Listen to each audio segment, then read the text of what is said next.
Bonjour, bienvenue, welcome à cette nouvelle vidéo. Les amis, j'espère que vous allez bien. Les gars, victoire 2-1 du Real face à Valence. Dans le cadre d'un match en retard de la 12e journée de Liga. À l'issue de ce match, j'éprouve un sentiment mitigé. Oui, les amis, je sais que la priorité, l'essentiel, c'est le résultat, la victoire. Pour un match en retard tant attendu, le Real n'avait pas le droit de laisser filer des points, surtout face à une équipe en difficulté.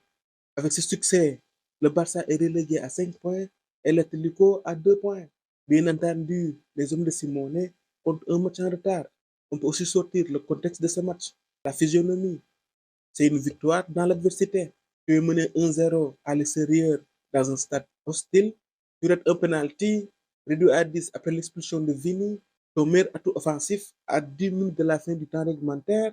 Avec toutes ces complications, le Real est parvenu à revenir de l'enfer pour ensuite renverser Valence grâce à des réalisations de Modric et de Jude Bellingham. Même si le Real est habitué à réaliser des remontadas, je ne vais jamais le banaliser. Ce n'est pas donné, ce n'est jamais simple. On peut louer la mentalité de l'équipe qui, même en difficulté, n'abandonne jamais. Cependant, tout n'a pas été parfait. J'ai vu des choses que je n'aime pas.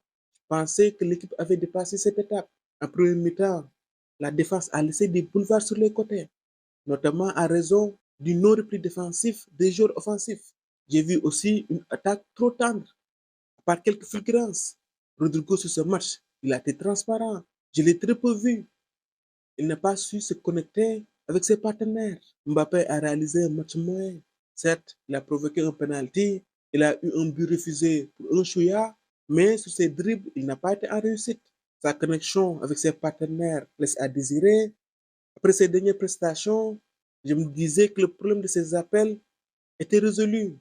Au sortir de ce match, je me dis qu'il y a encore des réglages à faire. Vini a été disponible, il a été volontaire, mais sur ce match, il était trop nerveux. Son carton rouge ne me surprend pas. On connaît son historique face à Valence. On se souvient du carton rouge qu'il avait reçu injustement à l'époque, des insultes racistes. Dans cette rencontre, il s'est fait avoir par le gardien. Il a répondu à son geste. Vini, on est au fait de tout ce qui se passe, mais tu n'as pas à réagir comme ça. Et laisser ton équipe à 10. Fais ce que tu sais faire, jouer au ballon, provoquer, dribbler, mais ne le laisse pas entrer dans ta tête. S'ils le font, ils gagnent. Ils ne doivent pas gagner. Doute, même s'il a arrêté un penalty, il est l'homme du résultat. Il a été dans tous les bons coups.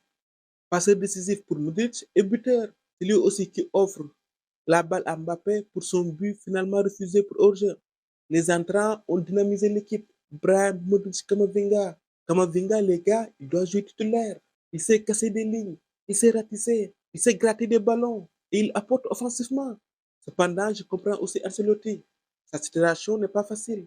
D'un côté, il veut faire jouer les quatre fantastiques, Vini, Mbappé, Rodrigo, Bellingham. De l'autre, il cherche l'équilibre de l'équipe. Il cherche son milieu. On sait que le Real souffre du départ à la retraite de Kroos. Récemment, il y a eu la montée en puissance de Ceballos. Sans être Kroos, il apporte une vision, une fluidité au jeu du Real. Avec un modèle vieillissant, il offre une alternative intéressante. S'il fait jouer Rodrigo, Mbappé, Vini, au milieu, il ne reste que 3 places. On sait que Jude ne sort pas, il est incontournable. Valverde, il est le garant de l'équilibre de l'équipe, ce qui fait qu'il ne reste qu'une seule place. En voyant la non-titularisation de Kamavinga, je n'étais pas content.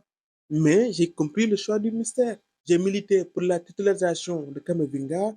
Je vous ai aussi dit ici que je voulais voir plus souvent Ceballos. Vous comprenez le casse-tête d'Ancelotti, la volonté de faire jouer les quatre fantastiques et trouver son équilibre au milieu.